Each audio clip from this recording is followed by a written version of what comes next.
Alustame siis järjekordse onkoloogika podcasti saatega siit Estgeri podcasti stuudiost. Stuudios on Pille ja Kristel. Kristel ja Pille. Ja Elerin Reinmann, kes on meie tänase saate särav külaline. Tervist. Ja ärme unusta ka Jupit, kes jätkuvalt ootab, et Pet City hakkaks meie podcasti toetama, et ta saaks närida häid maiuseid ja mitte haukuda ja puksutada siin selle saate ajal. Et Pet City, kui te meid kuulate, siis Jupi on teie jaoks täiega saadaval. Aga mitte koertest ja krõbinatest ei hakka me tänases saates rääkima, vaid sellest tuleb, ma arvan, üks ilus mitmekihiline sibul, sest Elerin, sul on ju kogemus vähiteemadega nii lähedasena. On see haigus sinu suguvõsas päris palju käinud kimbutamas, kui siis ka tegelikult väga paljude teiste inimeste lugudega läbi sinu elukutse ja igapäevatöö. Et hakkame kuskilt otsast minema. Ma arvan, et alustame sellest sinu isiklikust kokkupuutest ja loost, kuidas sinu elu sel suvel muutus? Päris oluliselt muutus.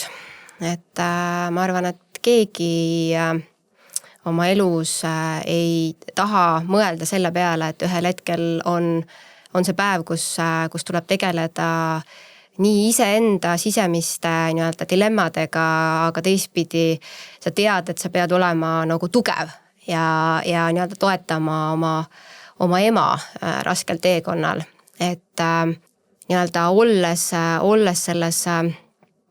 selles momendis, kus sul tuleb see teadmine, et ema on saanud vähkkasvaja diagnoosi, siis esimene mõte, mis mingil põhjusel kohe mulle kui lähedasena tuleb pähe, on see, et nüüd on kõik. Mingil põhjusel tuleb see kuidagi nagu automaatselt. Ja arvestades seda, et meie suguvõsas on olnud varasemalt päris mitmeid erinevaid vähkkasvajaid ja kui sul tuleb käia lapsest peale erinevatel matustel, siis see nagu kuidagi nagu trigerdas mind nagu väga nagu üles, et mis nüüd siis saab. Et ennem see on olnud nagu kuidagi emotsionaalselt nagu teistmoodi, aga siis, kui sa nagu nii lähedase inimesega nagu pead koos seda teekonda jätkama, siis see tundus kuidagi nagu, et miks nüüd nii on juhtunud, miks nüüd jälle, et sellised imelikud küsimused hakkavad nagu peas kerima. Ja ütleme nii, et ma ise niimoodi tagasi vaadates, et ma olen vaadanud, et kuidagi mingid etapid on niimoodi kõrval oleva inimesena, et sükene käib niimoodi üles ja alla, nagu kõiguvad kõik need tunded ja emotsioonid ja kõik see pool. Aga kui me lähemegi sinna sellesse võib-olla päeva korra tagasi, kui sa teada said, et su emal on avastatud vähk, siis kuidas see päev üldse oli või kuidas see teadmine sinuni jõudis ja mis see diagnoos siis oli, et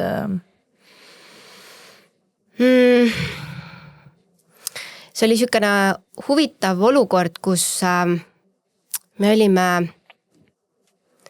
me käisime ühel lähedastega seotud üritusel ja me mõnda aega ma ei olnud ka ema nagu näinud ja siis ma juba vaatasin, et kuidagi visuaalselt on kuidagi väga nagu drastiliselt kehakaal on nagu muutunud. Ja ta hoidis seda üsna vaguralt ka enda teada sellel hetkel. Ja siis ühel hetkel helistas mulle mõned päevad siis hiljem helistas mulle õde. Et tead, et ma ei jaksa seda enda teada enam hoida. Ja see oli siis see õhtu, kus ma mõtlesin, et oi, et kuidas nüüd siis nii. Ja ma olen sükest tüüpi inimene üldiselt, kes hakkab kohe otsima lahendusi. Ma ei tea, mul on nagu kohe mingi reageering sellele, et kui on probleem, siis tuleb hakata kohe nagu tuleb hakata lahendama nagu asju. Ja ma enda peas kuidagi sellel õhtul esmalt loomulikult, see on see emotsioon, mis tuleb nagu välja, ehk et kuidagi need pinged kerivad nii ülesse ja siis selles momendis nagu lasedki kõik tulla, mis üldse nagu kehal välja tulla on ju. Ja eks me siis õega seal kahekesi vesistasime seda olukorda, aga see aitas. See teineteisele toetumine aitas tegelikult päris palju. Ja siis hakkas nii-öelda see võib-olla kõige raskem teekond, kus oli palju teadmatust. Sest see ootamine on alati see kõige keerulisem. Nii ma kujutan ette see, kes seda haigust ise kannab, aga ka see, et tahaksid ju nii, et kohe aidata ju, et mis mõttes nagu ei tule nagu need otsused, mis mõttes ei arstid nagu midagi ei tee, et see 2 nädalat või isegi 3 nädalat oli selline periood, kus ma käisin ära väga põhjas enda emotsioonidega ja siis ma üritasin jälle kuidagi ennast kokku korjata ja jälle üles ronida. Et väga keerulised momendid olid just sellel momendil. Aga see diagnoos oligi siis mis paige või kus, mis? Ütleme nii, et arvestades seda, et esialgu, kui see nii-öelda, kui sa kuuled, et on vähkkasvaja, siis sa tead juba, et mis see endaga kaasa võib tuua, eks ole. Aga see vähkkasvaja vorm on pankreases. Sel hetkel esialgne teadmine oli see, et äkki ei olegi kuhugile mujale jõudnud, kui ainult ongi seal pankreases. Ja siis sa nagu ikka noore inimesele lähed, võtad selle interneti lahti ja hakkad uurima, mis see siis tähendab. Ja siis, kui sa saad aru, et okei, varasemad kogemused on olnud nagu pigem nii, et seal nagu väga elulootust ei ole, siis see nagu tõmbaski ka selle ootamise mõttes nagu päris tugevalt nagu emotsiooni alla. Et vaimselt oli see väga keeruline moment, aga see tuleb nagu kuidagi ennast kokku korjata. Kas sul oli võimalus ka kuidagi või su õel kaasas käia emaga arsti juures või te olite kogu aeg läbi ema saite seda infot, et mis nüüd edasi saab või mis on olukord või kas meditsiinitöötajad kuidagi teiega ka suhtlesid ja teile selgitasid olukorda? Me oleme emaga käinud selle teekonnas kogu aeg kaasas, et me jätkuvalt teeme seda, et me nii-öelda vahetame siis, et kord käin mina, kord käib õde emaga koos, aga sest me oleme hästi ausalt nagu ka seda nagu rääkinud, tema ütlebki, et ma olen seal arsti juures, mul ei jää mitte midagi meelde. Sa oled selles hetkes, sul tegelikult ei jää mitte midagi meelde. Ja siis see kõrval olev inimene, see on ka väga keeruline olla seal, aga sa suudad ikkagi midagi endasse talletada. Ja siis on nagu see, et sa saad võtta selle raske koorma nii-öelda õlgadelt ära sellelt inimesed, kes nagu protsessib enda sees seda kogu aeg läbi, et mis see arst siis räägib. Nii et me oleme praegu niimoodi seda teekonda käinud, et võimalikult kuidagi koos nii-öelda anda teineteisele seda jõudu. Seda on nii hea kuulda, et see koormate jagamine, sest et tegelikult me näeme ikka hästi palju ka neid, kes käivad täitsa üksi, on ju, et seda on tõeliselt hea kuulda. Jah, et on kellelegi toetuda. Selle statistikaga seoses mul lihtsalt tuleb endal ka meelde, et eks meil mõlemal ju ka need prognoosid, kui me oleksime numbritesse on ju jäänud, et statistika kohaselt ma peaks olema ka läinud juba.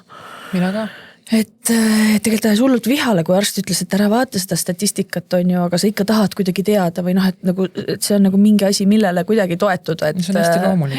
Et me kõik otsime kuidagi seda statistikat, aga sina vist ütlesid ka seda, et ole ise enda statistika, et vali olla ise enda statistika ja ühel hetkel, kui arst ka mulle seletas selle kohta, et miks ta siis ei taha, esimene vastus on see, et ära vaata statistikat. Kui sellele ei järgne põhjendust, siis mul on nagu see, et aga miks sa püüad mind praegu nagu tõe eest kuidagi, ma ei tea, kas siis kaitsta või mis asi see on, et miks sa ütled, et ma ei peaks seda uurima.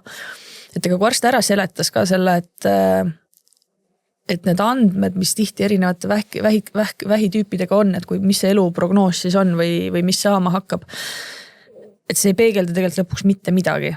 et nad on võib-olla omavahel kuidagi võrreldavad selles kontekstis, et mõni vähk on agressiivsem ja mõni vähem agressiivne, sõltuvalt sellest, millal sa oma diagnoosi saad ja nii edasi. Aga lõpuks näiteks minu näitel need andmed põhinevad siin, ma ei tea, 10 või veel pikema aja aastate peale ja selle ajaga tegelikult minu haiguse ravi on kohutavalt palju edasi arenenud. Väga palju on muutunud, aga see ei too seda keskmist või seda prognoosi nagu sama jõuliselt edasi. Nii et just, sest iga haigus on oma ette unikaalne lugu, et see on juba, kui ma mõtlen ka seda liposarkoomi enda peal, siis juba see, ise kui sul tagasi tuleb, kus ta sul avaldub, et need on ju hästi personaalsed ja isiklikud lood. Ma selles mõttes olen täiesti nõus teiega, et see esialgne šokk, mis nagu tabas on teadmine, et just kui 4. staadiumi vähkkasvaja ka, eks ole, keerulises kohas ja prognoosid ei ole väga head nii-öelda statistiliselt just täpselt, aga kui nüüd vaadata kogu seda teekonda, neid kuid siin, siis ütleme nii, et see on olnud hämmastavalt nagu kuidagi ma ei saaks öelda, et värskendav, aga et kuidagi see on andnud nagu mingisuguse kindluse, et kõik on võimalik. Et kui sa tuled nagu kohast, kus tõenäoliselt teadjad teavad paremini, mis need numbrid väljendavad, on, et kui sa tuled sealt 1100 pealt 180 peale vähimarkeriga ja siin me räägime ikkagi nagu 4 korrast, siis sa näed, et imed on võimalikud. Nii et see on andnud sellist positiivset jõudu kõigile meil perekonnas, et ei tohi jääda kinni tõesti nendesse statistilistesse numbritesse.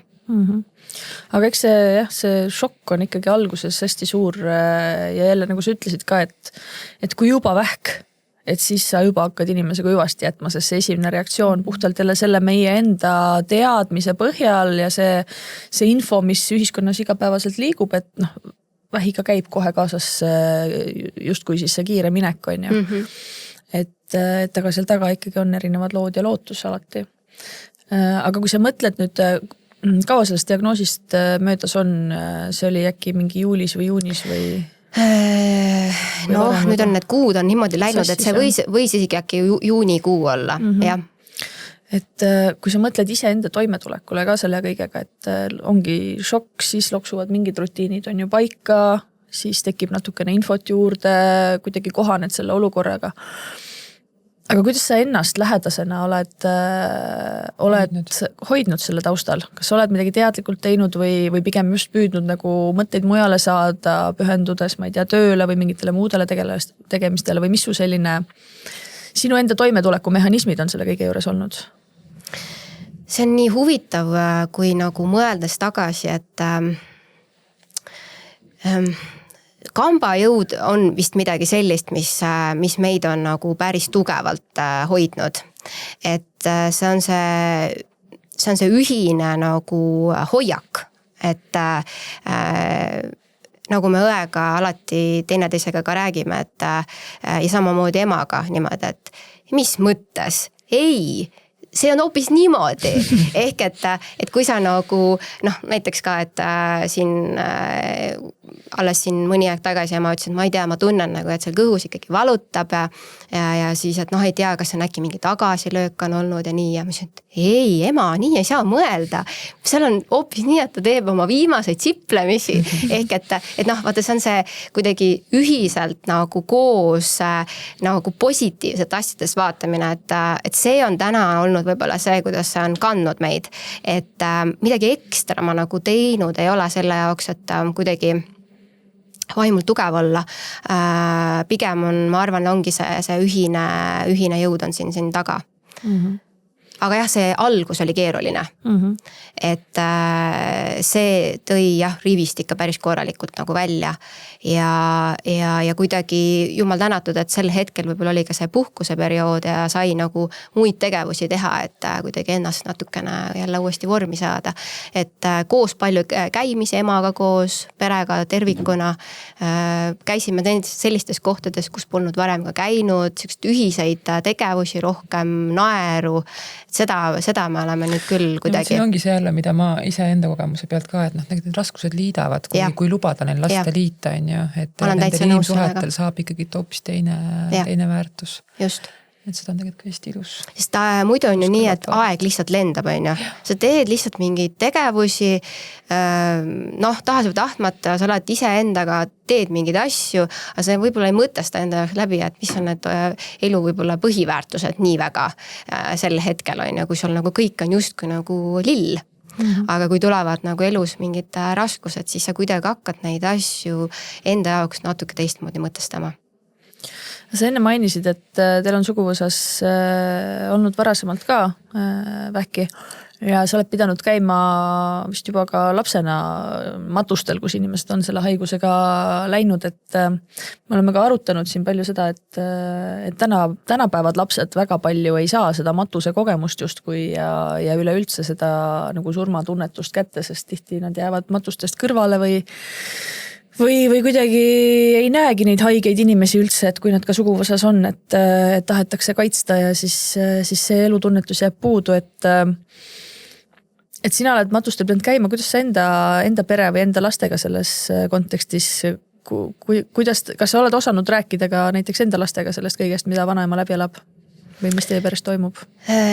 Ma mäletan seda momenti, kui mul õde sellest rääkis ja kui ma ikkagi üsna ära vajusin selle teadmise järgselt ja siis kui mu poeg tuli mu käest küsima, et emme, et mis on juhtunud, siis ma väga ausalt rääkisin talle ära, et nüüd on selline olukord, et vanaema on väga haige.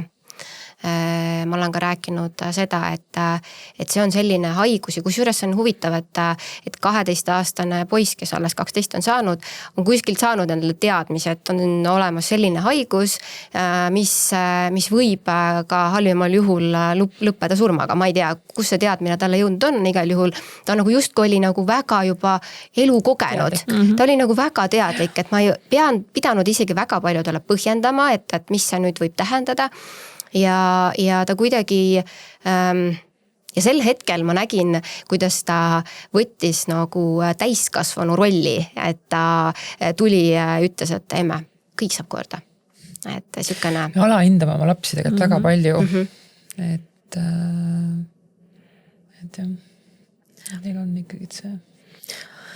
Aga sinu ema lugu ja sinu suguvõsa lood ei ole ju ainuke koht, kus vähilood on sinu lauale, ütleme siis nii, jõudnud. Sest tegelikult meid sinuga seob ka ühine tööstaaž Eesti suurimas pangas. Ja sina just elukindlustuse valdkonnaga seal tegeled. Et ma mäletan ise lihtsalt, kui ma olin teller kunagi, siis ka elukindlustusleping oli kuidagi miski, mida ma mäletan teised tellerid nagu ei julgenud inimestele väga kuidagi nagu jutuks võtta või soovitada või kui sellest isegi nagu tuli juttu, et siis oli et siis kui teiega see kõige hullem juhtub või et kui teid enam ei ole, on ja mina hakkasin kuidagi nagu rääkima surmast konkreetselt ikkagi, et surm on... See on elu osa, see juhtub meie kõigiga ja tegelikult samamoodi nagu me peame valmistuma, ma ei tea, lapse ülikooli minekuks või esimese kodu ostmiseks, siis ka selleks on vaja valmis olla. Ja kuidagi mulle tundubki, et lõpuks oli selline huvitav lugu, kus kogu panga peale sõlmisin mina kõige rohkem elukindlustuslepinguid 1 kuu kohta. Ja käisin teistele õpetamas, kuidas sellest teemast siis rääkida, aga kui ma mõtlengi tagasi, et mis see siis oli, ma olin ise kuskil, ma arvan, 21-22 aastane, et mida teadsin mina tollel hetkel surmast. Aga võib-olla see, et me rääkisimegi sellest ilma seda kuhugi nagu kasti panemata või ilma ümber nurga käimata, vaid päriselt. Aga mida ma mäletan selle juures on see,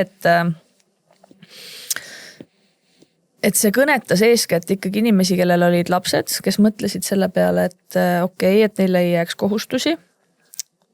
See kõnetas inimesi, kellel oli juba mingisugune kokkupuude, kas siis mingi terviserikkega või midagi taolist või lähedasega.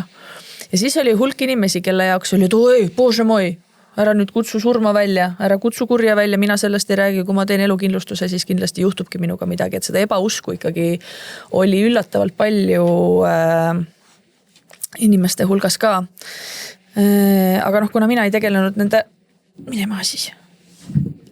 kindlustusjuhtumitega, et mina aitasin inimestel aru saada, et millist lepingut neil mingis eluetapis vaja on. Et siis ma võib-olla seda nagu kogemust liiga palju kätte ei saanud, kui just nad ise mulle ei rääkinud, et mis neil siis juba juhtunud on. Aga mis ma sellest praegu räägin, ongi see, et tollel ajal ka jälle ise 2020. alguses ma tegin siis oma esimese elukindlustuslepingu. Ja ma tegin sellega ikkagi sellepärast, et kuidas ma teistele soovitan ja mul endal ei ole, et kuidagi nagu südametunnistus hakkas piinama, aga ma ei teinud seda sellepärast, et ma mõtlesin, et mul on seda hullult vaja või see isegi selline noor ja elu on ees. Tegelikult, kui sa panka ei oleks sattunud, siis tõenäoliselt oleks sul tegemata. Ja siis see oli mul hästi pikka aega, kuni siis nüüd mõni aasta tagasi, äkki aasta enne vähidiagnoosi saamist, me ehitasime maja ja koos laenulepinguga siis oli vaja sõlmida laenukindlustus, aga siis see tore elukindlustuse konsultant muudkui helistas mulle ja ikkagi tahtis, et me räägiksime ka elukindlustusest, et mul see leping, mis oli, et see oli tegelikult nagu minu kohustusi arvestades juba tegelikult ajale jalgu jäänud ja pigem selline, ongi esmane selline noore inimese mingisugune esimene tagala. Ja see oli mul nii kohutavalt tüütu, ma mõtlesin, et issa, ma ei viitsi rääkida sellest, ma tahaks praegu nagu valida diivanit või nagu, mul on see kodukindlustus olemas ja laenukindlustus on nagu ka kohustuslik, on ju, aga ma ei viitsi mingi elukindlustusest rääkida, et mis muga ikka juhtub. Hästi selline klassikaline mõtlemine, et sa ei mõtlegi ju selle peale, seda ei saagi kellelegi ette heita, aga ma olen nii südamest tänulik. Et ta ikkagi nagu jonni ei jätnud ja... Konsultandile viisid midagi tänutäheks pärast? No ei ole viinud veel, aga ma siin lähen jälle millalgi. Siis tegelikult see oleks päris hea mõte, et ja mu mees see ei viitsid üldse sellest rääkidest. Nagu tee ära siis midagi, nagu ma ei jõua tegeleda siukse asjaga üldse, nagu see on tüütu. Ja lõpuks see leping sai sõlmitud ja oligi see jälle lähenemine, et okei, meil on laenukohustus 2 peale, panen siis mina 50% nagu enda kaitse ja mehel 50% ja kokku tuleb 100 ja siis kui meie mõlemaga midagi juhtub, et siis on laen kaetud, on ju. Ja kuidagi tundus juba loogiline ja õiglane, et kui üks meist varem läheb, et siis nagu selle ühe poolega peakski justkui hakkama saama, sest see on minu osa laenust, et sellega ma siis tegelen hiljem edasi, aga ma tema osaga laenust ei pea vähemalt siis tegelema, et mis loogika see on, et tegelikult kui mõelda selle peale, et kui üks suhte osapool siis peaks elu kaotama või jääma väga raskelt haigeks, et siis tegelikult oleks vaja igasugustest kohustustest mõneks ajaks kuidagi ju vabaneda. Nii et ainus asi, mis ma nüüd veel siis ütlengi julgustuseks kõikidele inimestele, kes elukindlustuse müügiga ka tegelevad, et ma oleks tahtnud, et meil mõlemal oleks olnud 100% kaitse kogu laenu summa peale, aga see muutis väga palju minu jaoks jah, et ikkagi see laenukohustus läks poole väiksemaks ja täna ei oleks ka onkoloogikat ja ei oleks seda podcasti tõenäoliselt, kui mul ei oleks võimalik olnud seda elukindlustusega rahalist väljamakset kasutada selleks, et töölt eemale jääda ja mõelda järele, et mida oma eluga nüüd selles uues olukorras peale hakata. Nii et mu enda elukindlustuse lugu, see ikkagi on väga palju mu elu mõjutanud. Ja miks ma ka arvan, et me peame sellest teemast oluliselt rohkem rääkima, et see ei oleks nagu see kaubanduskeskuses keegi tuleb nüüd sulle mingit digiboksi või pensionit või kindlustust või midagi iganes pakkuma, et ma lähen suure kaarega mööda, et see on see tüütu teema ja mingi mõttetu pähe määrimine, vaid päriselt see tegelikult ikkagi on nii tähtis finantstervise osa, et sul on olemas kindlustus. Aga enne kui me Elerin sinu käest hakkame pommima igasuguseid küsimusi, siis Pille, kuidas sul selle asjaga lood? Jah, no mina olen see, kes noore naisena mõttes, et või tähendab ei mõelnudki. Mina olingi see noor, kes arvab, ei sattunud panka tööle ka. Ei sattunud panka tööle ka ja selles mõttes, et meil ikkagi see surematuse mentaliteet noorte ja kaaslased, noored selle peale ikkagi ei mõtle. Ja ise kui mõtlevad, siis klassikaline termin on veel see, et ma ei tea, mehed surevad enne või mehed elavad vähem või naised elavad kauem või et jah, samas kui ma nüüd hakkan mõtlema, et vaata, kui sa oled üksinda, siis on nagu veel, siis mõtle, mida tahad. Aga tegelikult mingi selline kuidagi ühiskonnas ka teadlikkuse tõstmine võiks ollagi rohkem ka selles valdkonnas, et kui sa juba ikkagi sõlmid selle, isegi kui sul veel lapsi ei ole, aga sa sõlmid ikkagi selle kooselu, see juba tähendab ka vastutust. Kui sul on ja eriti veel, kui sünnivad perre lapsed, siis nagu peaks seda tegelikult juba ka nagu laiemalt mõtlema. Ma siis ka ikkagi loomulikult ei mõelnud. Aga jah, meie puhul siis oligi see, et minul ei olnud mitte mingit kindlustust, olin täpselt moodi ju laenu kaastaotleja ja ka seal ma ei teinud endale mingit kindlustust. Ehk siis tegelikult praegu minul puuduva töövõimega mingit majanduslikke tagalaid kui selliseid finantsilisi mul tegelikult ei ole. Siis minu abikaasa koormus ongi praegu ikkagi nagu retsilt suur. Et aga noh, aega tagasi ei keri ja nüüd ma peame siis siplema, nii nagu me siin sipleme selles praeguses olukorras. Vaata, kui sa praegu rääkisid ka sellest, siis jälle, ja mina rääkisin ka sellest surmast ikkagi kuidagi, et kui üks meist läheb või et kuidagi, kui sul lapsi ei ole, et siis suva. Aga jälle ma ei tulnud ju üldse selle pealegi, ka siis, kui mul kindlustus olemas oli ja kui ma olin diagnoosi juba saanud, et mul võiks olla sellest nüüd nagu tolku kuidagi, sest isegi olles ise seda lepingut ja kõike ju teistele inimestele sõlminud, ma üldse ei mõelnud selle peale, et see võiks mind aidata ka siis, kui mul on selline diagnoos nagu praegu. Või et see kuidagi mu töövõimetusega seotud, sest alati see ettekujutus oligi see, et ma pean olema täiesti juurvili kuskil kontaktivõimetu kuskil masinate all, et siis umbes see aitab mind. No ma arvan, et 25 aastane üldse ei ole enda jaoks võib-olla kuulnudki neid sõnapaare, mis tähendab puuduv töövõime või osaline töövõime. Ja kuidas ta saab üldse või mis juhul seda määratakse? Temal on võib-olla silme ees sihid, mida ta kõike püüdma hakkab. Ja noh, see on see nooreks elamise ilus ja valud. Just. Aga see ei ole ju ka kõikide kindlustuste osa, et mina siin hästi konkreetselt räägingi Swedbanki elukindlustusest, kus see töövõime puudumise klausel sees on, et lepingud on väga erinevad tingimustega, mis tõttu see on küll see koht, kus nagu accept all ei ole mõtet vajutada ilma, et sa tegelikult ei tea, millele sa selle accepti paned. Et aga ma ei oleks selleni ka jõudnud, kui tervitame Kairet ja tervitame Marinat, mu ühe hea sõbrana õde, kes ka oli üks esimesi selliseid vähidiagnoosiga kontakte mul peale seda, kui ma ise diagnoosi sain, kes hakkasid mõlemad kuidagi rääkima sellest, et kuule, mul oli kindlustusega selline case on ju, uurisid, kas sul on olemas, et ma arvan, et ma siiamaani ei oleks osanud selle peale isegi mõelda, et mul võiks olla tolku sellest kindlustusest midagi, sest tõesti töövõimetust määratakse ju inimestele mitte ainult vähidiagnoosiga või mingisuguse tohutu suure invaliidsusega, vaid töövõimetust määratakse täna ka vaimse tervisega, et te tegite just ju ka värskelt avalikuks elukindlustuse uuringu uudised, tulemused. Et võib-olla sa, Elerin, natukene räägidki sellest, et mis need juhud on, kus viimasel ajal need elukindlustuse väljamaksed on olnud või mis need trendid on, et mida meie kuulajad võiksid tegelikult kõrva taha panna?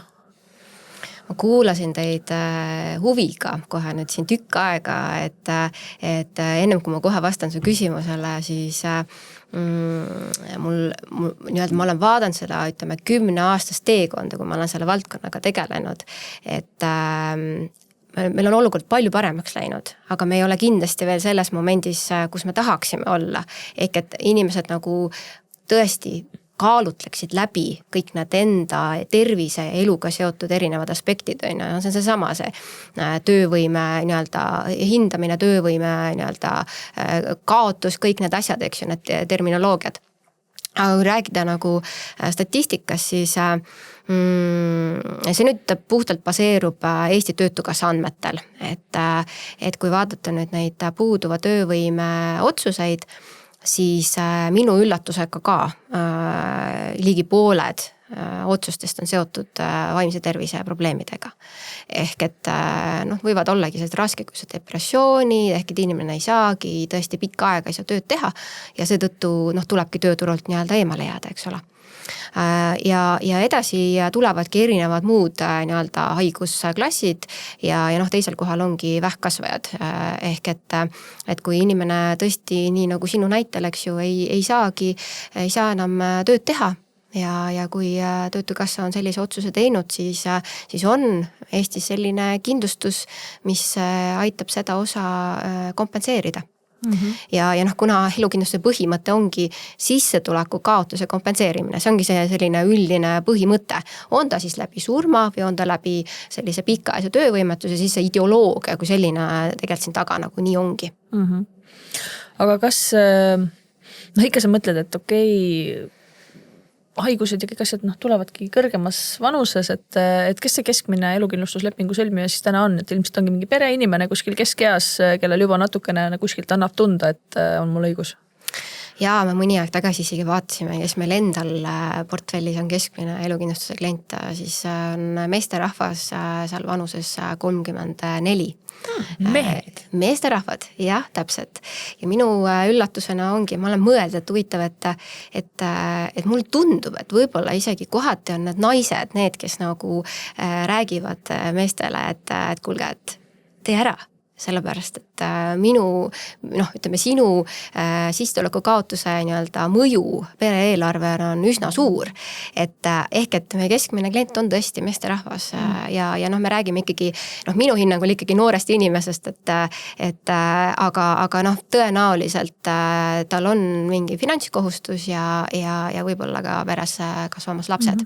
Aga see on hästi sarnane ju mõtteviis ka tegelikult teie perel, et mehel oli kindlustus, naisel mitte, aga seal ongi täpselt see aga.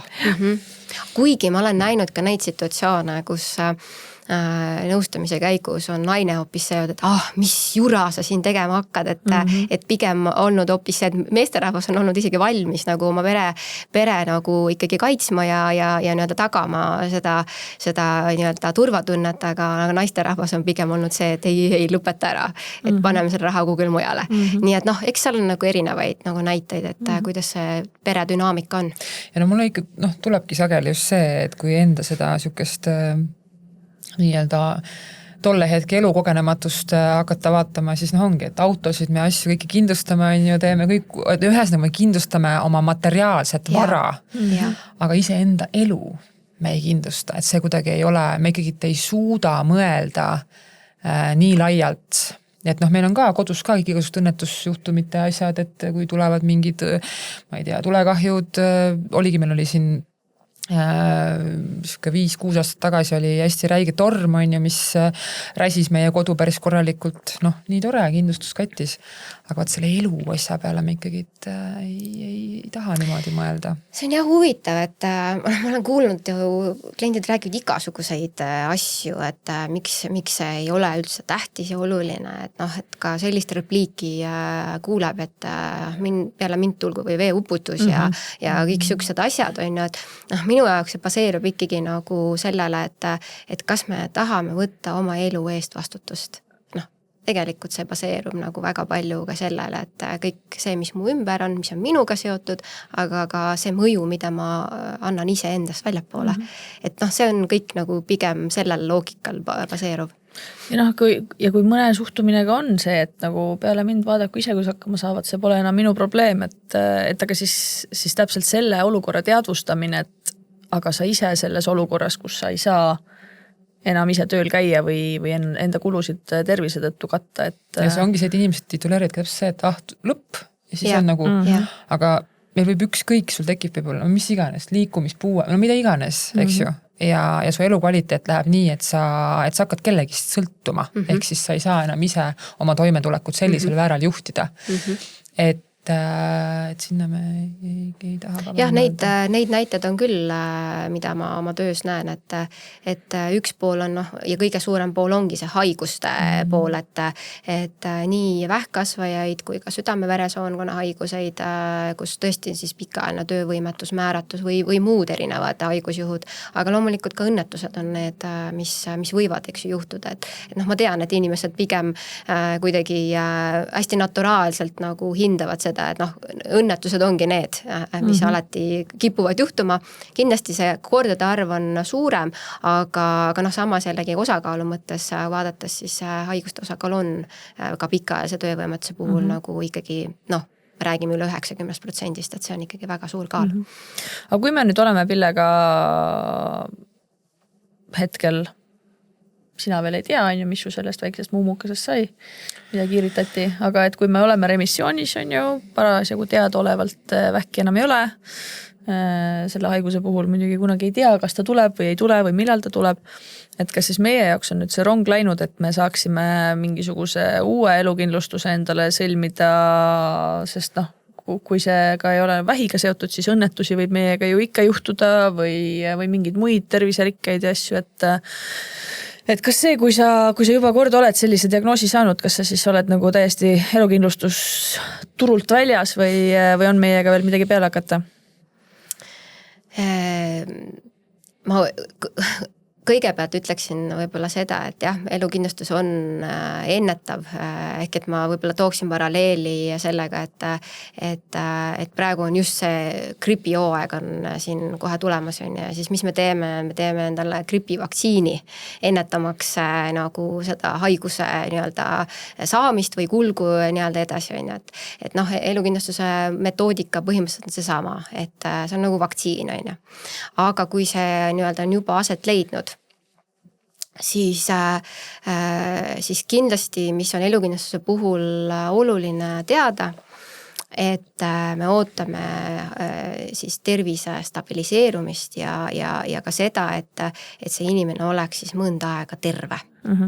Ehk et kui me räägime ikkagi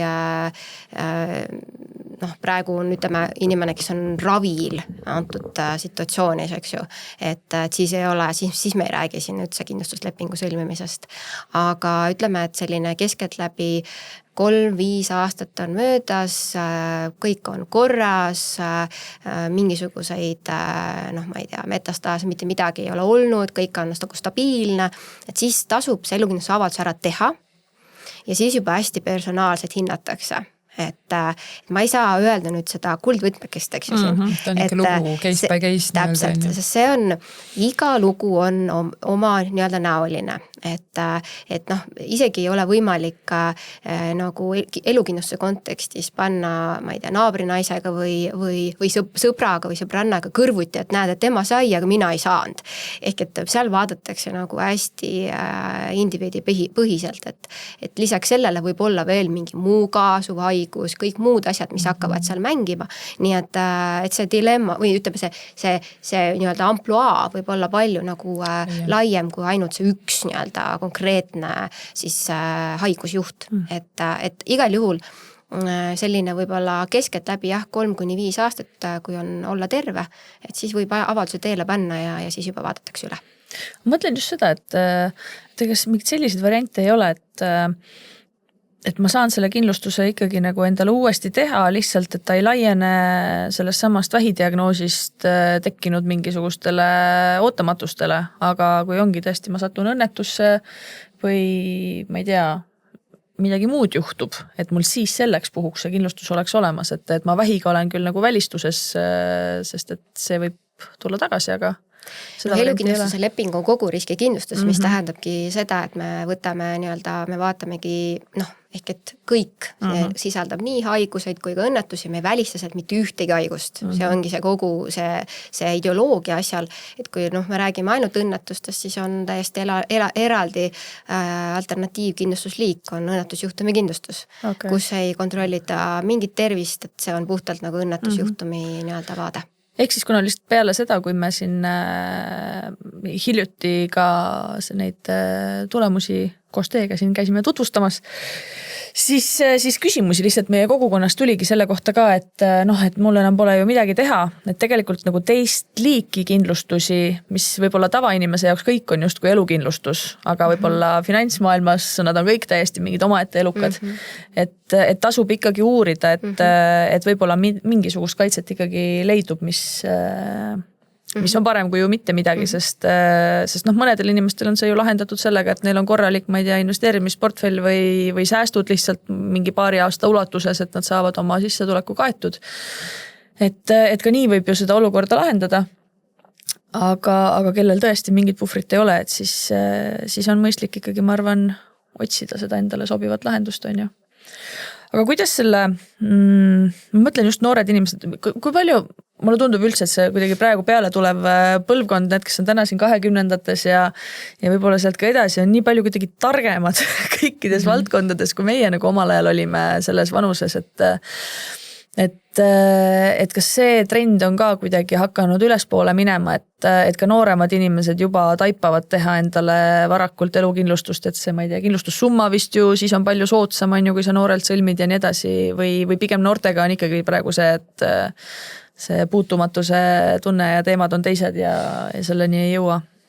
See on jah keeruline teema, et alles hiljuti tõesti, kui me ka uuringu tegime, siis uuringu tulemustest vastajad tõid välja, et 50% nendest ei ole kunagi mõelnud elukindlustamisele ja pole ka kunagi seda kaalunud ja me räägime ikkagi väga väikesest osast, 16%, kes omas sel hetkel elukindlustust ja noh, kui vaadata ka klientide poole pealt meil endal neid nõustamisi, et siis tõesti mul näib see sama nii-öelda vaade, et kuidagi arvatakse, et kauge teema ei minuga juhtu, noh, ma olen nii tegus ja toimekas, et no mis saab minuga juhtuda. Aga kas nende noorte puhul te ei ole teinud seda tausta seda, et võib-olla on vanemad ära teinud? Vanemad vist seda kindlustust ei saa teha, kui sa täiskasvanu oled. Ta peab olema kaasatud kindlasti see persoon, sellepärast, et kuna ta elukindlustus ja õnnetusjuhtumi kindlustus on täiesti 2 erinevat asja, et õnnetusjuhtumit sa võid teha teisele inimesele, sest seal ei oma üldse tähtsust tervislik seisund. Aga elukindlustuse puhul peab olema see isik siis teadlik, sest ta peab avaldama oma terviseandmed. Et noh, puhtalt ainult ema sõlmida ainult ei saa. Nii et selles mõttes jah. Aga noh, ütleme, noorte puhul on tõesti nii-öelda see arusaam või noh, teadlikkus, et me ei räägi ainult noh, vanadest inimestest, kes haigestuvad, kellega juhtuvad erinevad sündmused, et nad on kaugel veel sellest teemast, jah. Ma ei teagi, see tundub, jälle, kui me räägime siin sellest nagu vähitarkusest või tervisetarkusest, et siis see finantstarkus on tegelikult ka miski, mis ma tean, juba siis oli kuidagi Swedis teema, et püüame siis seda inimeste finantstarkust kuidagi järje peale aidata. Aga ma mäletan, kui me ka tegime neid kõnesid klientidele, et tule nõustamisele, vaatame üle su asjad, et kuidas sul täna kohustuste ja selle turvatunde suhe ja kõik on ju. Noh, siis see nagu hirm selle kuidagi ees, et noh, nüüd kindlasti siis hakatakse mulle mingit, see pensionimüük on miski ikka, mis on inimesed nagu hullult ära rikkunud, et ma arvan, et seal on karuteene teinudki see, kuidas inimestele lähenetakse. Ma arvan, et see on teinud eriti veel eestlastele, eestlased ei ole see natuur, et me kravame inimesed kuskilt kinni ja mina isegi ka, ma olen hästi viisakas ja ma olen kiitnud neid, et te teete oma tööd ja aga ma ise, mulle ka selline lähenemisviis ei meeldi, et ma arvan, et siin ongi lihtsalt see, et kui üks hakkab ees minema, ta paraku kleebib sinna teemasse üldse mingi oma sildi ja tegelikult saab kogu see valdkond mingil määral ikkagi nagu kahjustada. Ma mõtlengi selle tunde peale, vaata, et kui sa saad sellise, hea müügimees on hea müügimees, on ju. Ta tuleb, ta räägib su, hea jälle ka on küsitav selles osas, hea müügimees võib olla müügi tulemuste mõistes, mitte võib olla pärast selle kliendi kogemuse mõistes, et olles ise ka olnud seal keset seda kaubanduskeskust, kus ta lihtsalt nagu räägibki su niimoodi ära, et sa nagu lõpuks lihtsalt nagu selleks, et ära pääseda, sa oled nõus mida iganes tegema, on ju, või lihtsalt viisakusest või et sa ei oska käituda selles olukorras. Tema sai oma mingisuguse lepingu kirja, sul on nüüd pension viidud 10. korda järgmisesse kohta ja siis see lihtsalt nagu see tunne, mis sul pärast sealt on ära minnes. Ma mäletan ise seda tunnet hästi nagu füüsiliselt kuidagi praegu, et see oli nii ebameeldiv lihtsalt. Ja miks ma sellest praegu rääkima hakkasin, et kuidas asjasse puutub, on see sama kliendikesksus, mida siis, kui mina pangas töötasin, ma mäletan, kuidas see tuli organisatsiooni sisse sellise suure muutusena. Et me ei ole müügikeskne organisatsioon või see, et on oluline teha lepinguid, vaid et me peame olema kliendikeskne organisatsioon. Vaata, ma siiamaani räägin meie tegelikult Swedist, on ju, et see on minu elu lihtsalt palju mõjutanud ka. Et aga mis nagu kõik koos sellega pidi muutuma, muutusid panga väärtused, mis oli vaja kõigepealt kõikidele inimestele nagu omaks saada või omaks teha. Seal taga oli tohutu töö, et need väärtused kuidagi inimestele kohale jõuaksid. Juhtimispõhimõtted. Juhtidel olid, ma ei tea, lõputud koolitused kõige selle ümber. Ümber oli vaja muuta kõik see ja väljaõppe tagada, kuidas pangatöötajad klientidega suhtlevad. Tekkisid uued digitaalsed tööriistad selleks, et vaadata kliendi tervikvaadet ja päriselt pakkuda terviknõustamist, mitte üksikuid tooted suvalisel hetkel, mis tundus kuidagi õige. Ja nii palju nagu, mida kõike veel, kui palju inimesi tegelikult kõige selle kontekstis. Meeskonna kommunikatsioon ja see nagu ütlen ette ka, et kõik meeskonna suhted ja need alusbaasid. Ja tõesti inimesi ikkagi ka vahetus sellel perioodil hästi palju, kellele see ei saanud kuidagi omaks. Ja miks ma nüüd sellest omakorda räägin, on see, et need terviknõustamised, see hirm kuidagi inimestel selle ees, et nüüd hakatakse jälle midagi müüma. Ja ma ise tegin neid kõnesid, ma selgitasin inimestele ka, et nagu miks me teid kutsume, miks see on oluline, ma tegin ka neid nõustamisi. Ja see, kui inimene läheb ära selle tundega, et päriselt tema eest praegu nagu hoolitseti või teda toetati, teda kuulati, ta saab aru, miks mingisugused tooted mingil ajahetkel on olulised, ka see sama elukindlustus, et mitte lihtsalt tehke ära ja võimalikult kiiresti, järgmine. Et siis see on nii tähtis selleks, et tekiks usaldus ka oma, ma ei tea, kliendinõustaja või halduri või kogu selle asutuse suhtes. Ja veel kord, miks ma sellest räägin, on see, et ma näen nii palju paralleele täna nüüd selles kogu tervishoiu valdkonnas sees olles ja selle onkoloogika kogukonna ja erinevate haiglate ja jälle asutuste nagu tööpraktikale mõeldes. Et patsiendikesksus on ka selline ilus nagu kõlav sõnapaar või see on patsiendikesksus, on üks sõna, patsiendikesksus. Okei, never mind. Et me küll räägime sellest, aga sealt edasi on veel ka perekesksus, on ju. Et inimene kunagi ei ole oma suures tervisekriisis üksinda. Aga mulle tundub täna veel, et meie tervishoiusüsteem päris hästi ei saa aru, mis kõik peab muutuma selleks, et meie tervishoid oleks päriselt patsiendikeskne. Ja mul on olnud kuidagi nagu väga hea tõmmata neid paralleele, ma ei tea, kui arusaadavad need teiste inimeste jaoks on, aga minu enda jaoks, mida ma näen, mida kõike tegelikult on vaja nii mitmel erineval tasandil muuta selleks, et meie tervishoid sinna jõuaks. Me ei saa lihtsalt otsustada, et nüüd me oleme patsiendikesksed. Kõik see, kuidas me räägime nendest otsustest, ravilahendustest, toetavast ravist, diagnoosi saamise, kogu see keskkond ja viis on ju, kuidas me suhtleme. Ja kui me ka pakume patsiendile neid nii-öelda toetusmeetmeid, siis millisel ajahetkel me pakume, kuidas me neid presenteerime, kuidas me omavahel kõik nendest asjadest aru saame. Et siin on tulnud väga-väga palju neid nüansse, kus tegelikult see tugiüksus isegi on sellel inimesel olemas, aga eeltöö on puhtalt tegemata ja inimene ei võta seda vastu, sest et tal on välja kujunenud mingid väga jäigad arusaamad. Et ühesõnaga need lukkusid ja valesid arusaamasid, mis seal vahel on lihtsalt nii metsikult palju ja muidugi puudulikkust ka. Ja sellepärast kuidagi, nii palju kui me oleme siin, see tegi häält. et olles kuidagi nendest diskussioonidest täna kuidagi õnneliku juhuse läbi või võib-olla mitte nii juhuslikult kaasatud, siis mulle tundubki, et me peame nagu oluliselt suurema rõhuasetuse panema ka tervishoius sellele, et kuidas on toetatud, koolitatud, valitud inimesed, kes meie tervishoiuasutustes täna töötavad.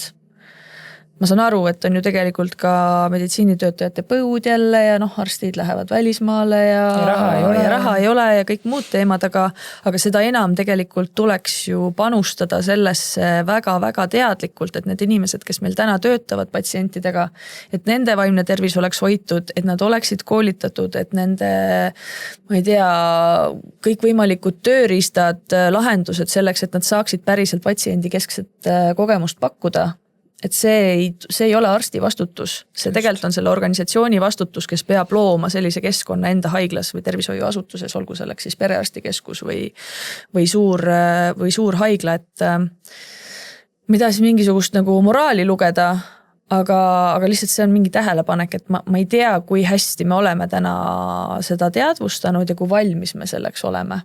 Sest ma tunnen nagu arstidel hästi palju sellist kuidagi süüd või vastutust, et et ma ei saa, ma ei jõua, mul on nii palju asju, mida ma pean tegema, aga see ei olegi arsti vastutus seda kõike korda teha. Et kui meid kuulab keegi mõne haigla juhi rollis inimene, siis tegelikult selleks on olemas välja töötatud meetodid, on olemas professionaalid, kes oskavad organisatsioone üle viia kliendikesksele, patsiendikesksele mudelile, et sellesse tegelikult tuleb investeerida ja see on aastatepikkune protsess. Ma olen lihtsalt enda poolt siia kohe vahele öeldes ka, et ma olen väga nõus sellega, mis sa välja siin ka hõikasid, et ma arvan, et sellest oleks nagu kõigile suur abi, et lihtsalt kui tuuagi paralleel tõesti, et meie nimetame seda, et vajaduste ja nõudmiste välja selgitamine, ehk et see on see konkreetne see persoon, mis on tema vajadused sel hetkel lähtuvad, ja kui siia ümber ehitada nagu lähtuvalt sellest persoonist siis mingi süsteem, siis ma arvan, et sellest on kasu kõigile. Sest kui ma mõtlengi, et kui ma sain vähidiagnoosi, siis kõik need sellised soovitused alles ka arstiga võib-olla suhte alguses, tema ei tea minust mitte midagi peale selle, mis on mu diagnoos või mis on senine ravi. Ta ei tea mu tausta, ma ei tea mingisuguseid vaimse tervise väljakutseid, ta ei tea, kust ma ei tea, millisest tugisüsteemist ma tulen, mis on mu hoiakud, võimekused, ma ei tea, mis iganes. Et sa ütlesid vajaduste kaardistamine, äkki meil oli kunagi vajaduste kaart oli isegi mingisugune tööriist, on ju, ja siis oli veel see advisory tool, on ju, et ma kujutakski tegelikult seda ka jälle nii hästi ette, et kui inimene saab selle diagnoosi, siis seal ongi see keegi inimene, see ei pea tingimata arst jälle üldse olema. Et me oleme siin ju rääkinud nendest patsiendi koordinaatoritest, kes ongi see nagu liim siis erinevate osapoolte vahel selles tervishoiusüsteemis, aga et toimubki nii-öelda võib-olla mingi selline intervjuu selle perega, mitte ainult patsiendiga üksinda, et saada aru sellest, mis ta taust ja kogu see ka sotsiaalne süsteem ümber on ja siis sa oskad anda talle soovitusi ja õigeid lahendusi ja leida, kas tal on praegu vaja seda hingehoidja tuge, mitte et lükkama hingehoidja ukse vahelt sisse lihtsalt sellepärast, et see on olemas. Just üks kogemuse peegeldus, kus üks inimene jagas oma kogemust, et patsient oli saamas ravi, ka keeruline olukord hetkel, eks ju, vähipatsient. Ja üks inimene siis meditsiinitöötaja oli talle öelnud, et oma surmaga ta nüüd küll ei ole leppinud. Sellise lause ütles inimesele välja ja siis, et me nüüd suuname teile kliinilise psühholoogi. Ja kogu see lause, välja öeldud lause viis inimese nii šokki, et tegelikult see kliiniline psühholoog selle inimeseni ei jõudnudki. Sellepärast, et juba eos oli see müür nii hullult nagu ette ehitatud. Et meil on kõik, et meil on selles mõttes ka sellised võib-olla ka see teadlikkus ikkagi sellest, et mis seal inimesega üldse kriisisituatsioonis või kui kokku kukkunud on ikkagi selle inimese nii-öelda vaimne suutlikkus üldse mingid asju, mis on ka meil muidugi kõik nii erinev, aga kui haprad tegelikult need inimesed ikkagi nendes olukordades on ja kuidas üks sõna võib tegelikult kihva keerata päris palju. Aga kuidas sina, Elerin, kui sa mõtled nüüd, kui te õega oletegi emaga olnud ju ka kaasas sellel teel nüüd viimased kuud, kui lihtne on olnud nagu orienteeruda, saada aru, mida mingi asi tähendab, mida järgmiseks oodata, mis see ravi siis endast kujutab, mis su, ma ei tea, mis kõik, et kas teil on olnud see pigem nagu hästi kätte saadud info ja nagu selline turvaline hoitud tee või kus sa näed ise mingisuguseid veel puudujääke või pigem sul on läinud hästi ja oled tundnud, et kõik on hästi lihtne ja loogiline? Tead, ma ütleksin niimoodi, et kindlasti need teekonnad võivad olla inimestel erinevad, aga ma kasutan oma ema nüüd sõnu, et ta ütleb, et tead, mul on vist ingel õla peal. Sest see nii-öelda esiteks see juhus, et me üldse nii kiiresti ikkagi saime sellele asjale nagu jälile ja see tuli ka juhuse läbi. Aga teine, mida ta välja tõi, on see, et tead, et mul on hingel õla peale, et mul on lihtsalt niivõrd hea arst. Ja see arst nüüd on tõesti, ma olen vaadanud seda nagu kõrvalt, et kui pühendunud, kui palju infot andev ja paralleelselt, kui tal on olnud kontakt teiste inimestega, kus siis, ma ei taha panna nüüd lastele survet peale, eks ju, aga lihtsalt see erinevus tuleb kuidagi väga tugevalt esile, kus teiste jällegi sama teekonda läbivatel inimestel ei ole nii nii-öelda ütleme avatult informatsiooni jagatud ja siis sa saad aru, et kui oluline on see, et sel hetkel sa ikkagi vajad teatud teadmisi ja ühel puhul sa saad selle teadmise, teisel puhul ei saa, eks. Et ma ei oska öelda, kas see on kuidagi ära kirjeldatud, et mida tuleb arstil rääkida inimestele või noh, ma ei tea seda spetsiifikat, eks ju, seda meditsiinimaailmas, aga selles mõttes vajakajäämisi on küll selles plaanis, et näiteks pildikult öeldes, et kui sul tuled keemiaravilt koju ja sa ei tea näiteks, et su näpud ei talu külma, kuna sul ei ole seda varem öeldud ja siis ehmatad selle pära ära, mis mul viga on, et ma ei saa enam külma kapist võtta nagu külma pudelit, eks ju. Aga samas minu ema teadis seda, sest arst talle ütles seda. Ja siis mu ema lihtsalt jagas, eks ju, lähedale sellele inimesele, et kuule, aga pane siis kindad kätte. See ongi normaalne. Et ära muretse, kõik on hästi. Ja vaata, siin ongi nüüd see koht, et kuidas me saame nagu muuta või seda olukorda, et see info jõuaks kõikideni, et see jääks nagu ainult teatud inimesteni. Ehk siis, et need head kogemused saaks nagu ühtsemaks, on ju, need patsiendi kogemused. Täpselt. Aga lõpuks, eks see ole ju alati, et ju ka pangas on ikkagi väga erinevaid töötajaid. Küll töötajate valik ja väljaõppe ja väärtused ja kogu keskkond ikkagi lõpuks nagu mõjutab ka seda, kui palju või vähe neid selliseid mitte võib-olla kõige kliendikesksemaid või patsiendikesksemaid inimesi on.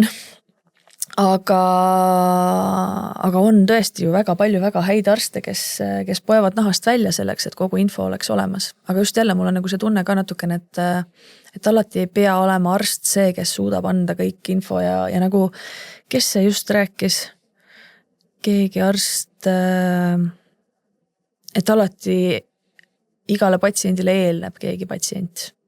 Ja see, millise kogemuse on teinud läbi arst jälle selle eelmise patsiendiga ja ta peab alati olema valmis seda järgmist inimest toetama, hoolima. Ei ole mitte mingit mahalaadimise aega, et see kabineti uks nii, kui ta jälle sulgub, ta kohe sekundiga avaneb. Ja tuleb järgmine inimene, järgmise looga, järgmiste emotsioonidega ja arst peab kohe kohanduma. Et selles mõttes müts maha selle ametivaliku ees muidugi. Kusjuures ma praegu mõtlengi, et tuues nüüd paralleeli siit kohalt, et kuna ma koolitan ka regulaarselt just oma töötajaid just antud elukindlustuse teemal, siis koolitajana, mida ma toon välja, kui sa kordad ühte sama asja, siis hakkad teatud osasid välistama. Sinu jaoks on see, et sa räägid ju seda kogu aeg päevast päeva, kogu aeg hommikust õhtuni, eks ju. Ehk et ma praegu, see võiski tekkida nagu, kui sa, eks ju, Villa rääkisid, et see võibki olla nii, et sa nagu lihtsalt nagu teatud asjad unustad isegi juba rääkimata, sest sa oled juba ju seda rääkinud. Nii et see võib teatud juhtudel näiteks arsti puhul tullagi esile niipidi hoopiski. Aga siin tulevadki need samad tööriistad mängu, et ühtpidi just täpselt see, et sellel arstil endal oleks mingisugune hea digitaalne tööriist, mis loob kohe selle korraliku kuvandi sellest patsiendi olukorrast, info, mis on puudu, saabki vestluse käigus küsida, ära täita, on selle ära teinud see sama mingisugune patsiendi koordinaator, aga et kui arst peale vaatab, siis ta tegelikult juba näeb mitte pikka mingisugust teksti, mida ta peab lugema kuskilt nagu terviseportaalis, meie näeme, on ju, vaid see info on ka kuidagi struktureeritud ja lihtsustatud ja teistpidi ma tean, et praegu töötatakse välja ühte abivahendit just patsientidele ja patsientide peredele, kus on erinevad küsimused, mida võtta siis onkoloogi vastuvõtule kaasa. Et millest potentsiaalselt võiks onkoloogiga oma arstiga rääkida, alati ei ole kõik need teemad relevantsed, aga see on selline hea spikker, eriti olukorras, kus tõesti sa lähed sinna, sul on olnud eelnevate nädalate jooksul mustmiljon küsimust. Sa ei ole neid võib-olla kirja suutnud panna ja pea tühi. Ja meil kõikidega ei tule lähedased kaasa, on ju. Et mina ka näiteks, ma käin ikkagi üksi. Me oleme küll mehega arutanud, et kui olukord peaks minema nii, et füüsis on hapram, et siis on nagu teine teema. Aga mul lähevad ka ikkagi mingid asjad selles mõttes, eriti veel see, kui see teekond alles algab. Et siis on ta nagu täiesti võtmetähtsusega on need küsimused. Sest mulle tundus nii loogiline kuidagi see, et mul oli küll siis, kui ma oma diagnoosi käisin Tallinnas saamas, mul oli ema kaasas, aga ma ei võta teda kabinetti kaasa, on suur inimene, et ikka sa käid nagu arstikabinetis, käid üksinda üldiselt, aga see on ju tegelikult veel kord, et kui keegi meid kuulab jälle, siis see on hästi-hästi tervitatav ja lubatud, et pereliikmed on kaasas ükskõik mis vastuvõttudel, et jah, võib-olla sinna kompuutrisse, MRT-sse, et sinna sa lähed ise, on ju, aga kui on vestlus mingit sorti arstiga või spetsialistiga, et siis tegelikult isegi väga soovitaks ju seda, et on keegi lähedane kaasas lihtsalt selle teise kõrvapaari kontekstis juba. Ja rääkimata sellest veel, eks ju, et mida tänapäeva patsient tegelikult väga vajab, et kui pangas teil ongi, eks ju, et seletate ära inimesele kõik potentsiaalsed võimalused. Aga meil seda nagu tegelikult üldse ei ole. Meil ei ütle keegi, et mis on nüüd kõik sinu võimalused. Nii vaimses abis, kui ka näiteks palliatiivse poole peal. Palliatiivsest ravist on meil üldse ühiskonnas hästi selles mõttes vale arusaam. Et see kõik on tegelikult puudu. Et kui inimene saab selle, siis mis on minu võimalused ja mida ma peaksin üldse tähele panema, kust kinni haarata, mida mingil hetkel kasutada, et see on kõik täiesti olemata. Nii et veel kord ei pea ootama, et arstid hakkaksid tegema mingisuguseid imetegusid ja suutma ära katta kõike, vaid tegelikult on vaja selle jaoks ikkagi eraldi inimesi, kes suudavad toetada patsiente ja peresid.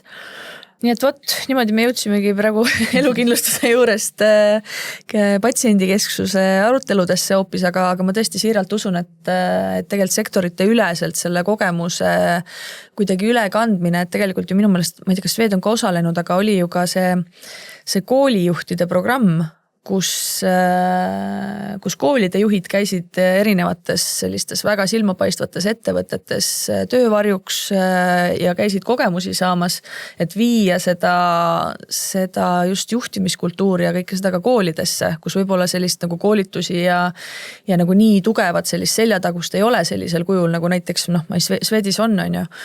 Et võib-olla see peaks olema miski, mis ka on, ma ei tea, tervishoiuliidritele, et üleüldse rohkem sellist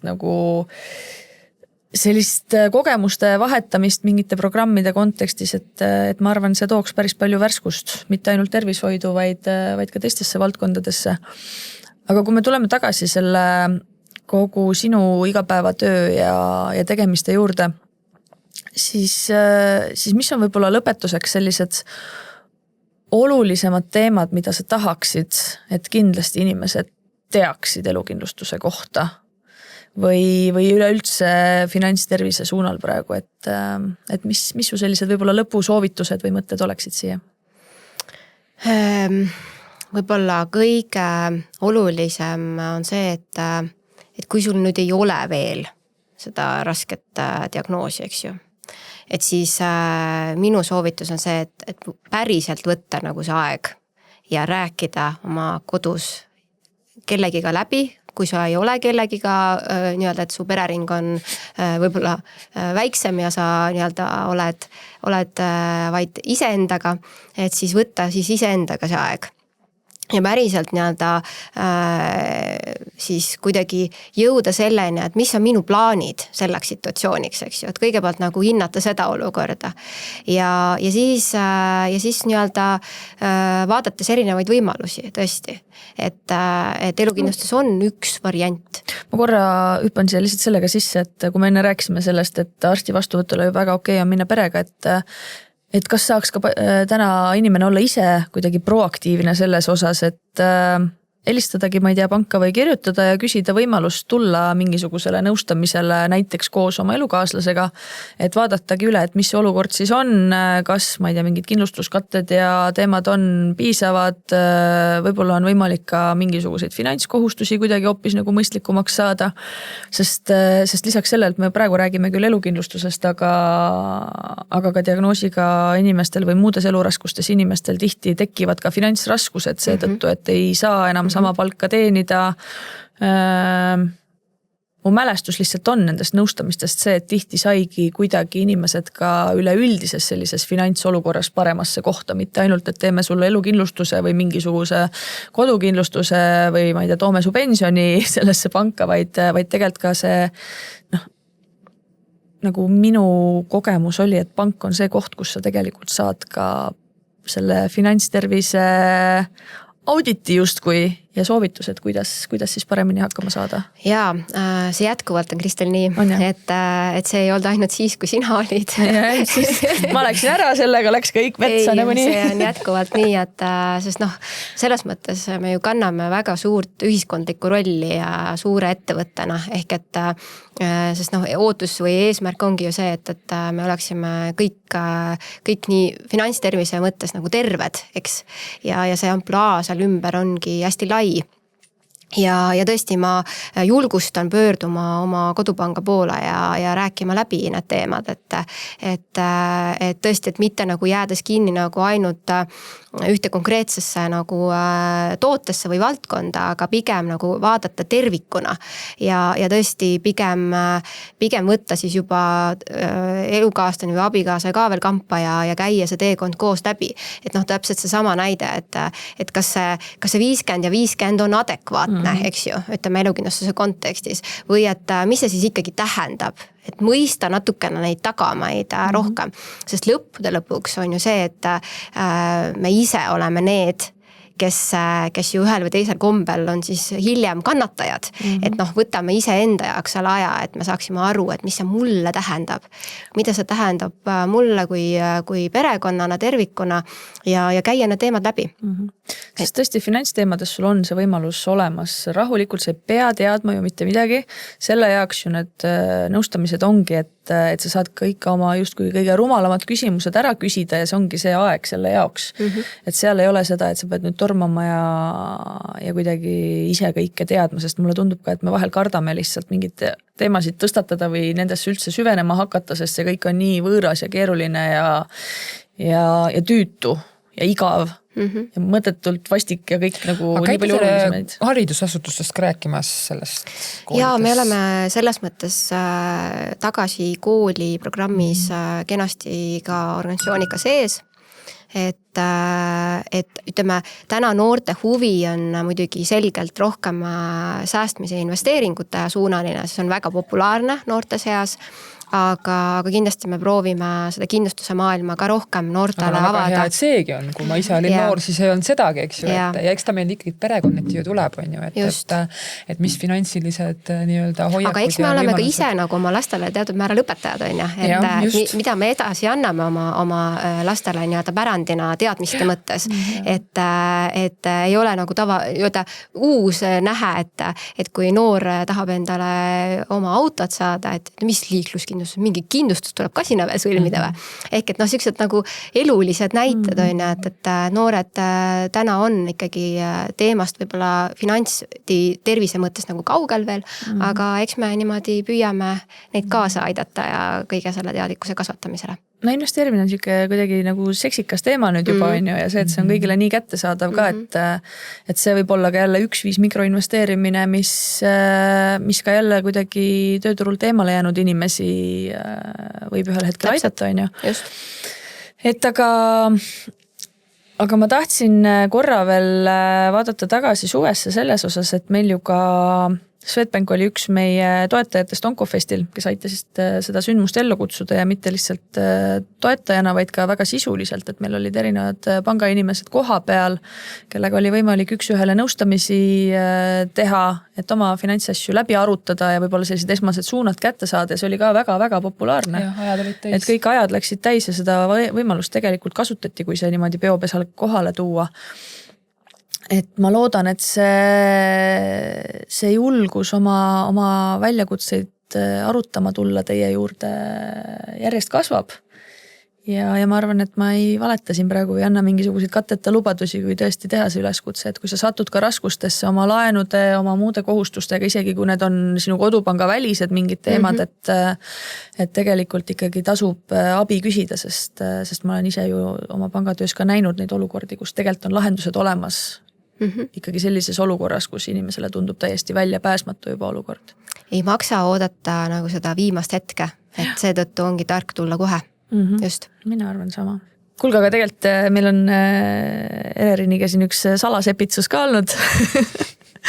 Et jõulud veel ei ole, küll aga on täna Halloween ja selle puhul ja üleüldse tähistamaks elu ja finantstarkust. Meil on tegelikult sooduskood Onko 30, mis siis alates tänasest 2 nädalat kuni 14. novembrini kaasa arvatud, annab kõikidelt uutelt Swedbanki elukindlustuslepingutelt 30% soodustuse 6 kuuks. Nii et kes on nüüd aru saanud, et ta on täiesti võib-olla isegi rumalalt kaua elukindlustuslepingu sõlmimist edasi lükanud või ei ole üldse võib-olla kunagi selle peale mõelnud, et see võiks olla väärt asi, mida teha, siis tehke seda järgneva 2 nädala jooksul, kasutage sooduskoodi Onko 30 ja saate väheke soodsamalt. Nii et tore, ma olen hästi tänulik, et selle võimalusega meile pakkusite. Ja veel tänulikum selle eest, et sa, Elerin, tulid meile siia saatesse straight out of Rakvere tänasel ilusal hommikul ja pakkusid meile oma armsat olemust ja toredaid mõtteid. Oleme täiega sinuga ja oled meie vähikondlane nii samuti kui sinu õde ja sinu ema ja ülejäänud pere, nii et mis iganes te vajate, mis iganes küsimused teil on, siis alati oled oodatud, me oleme olemas ja pöördume sinu poole ka, kui on vaja rahatarkuses nõu, on ju? Täpselt nii, hoiame teineteist. Täpselt. Ja elame elule, elusat elu. Elusat elu ja kohtume juba järgmistes Onkoloogika podcasti osades.